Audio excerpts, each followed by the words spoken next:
มันเฮาสู้ฮับเอาอำโลก็ว่าเฮาได้ยอม รถเป็นสังฆาร ถเป็นหังหูค่ะ หาเป็นสูห้า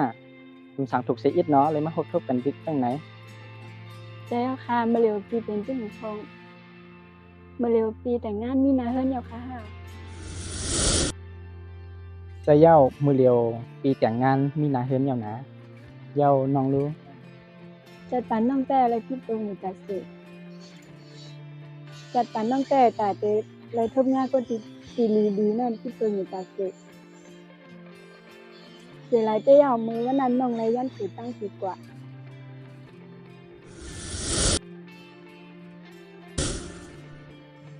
เป็นสังไว้ให้มันเป็นรองวันหนังสีเอาเลยนะใจไม่ปันรถน้อง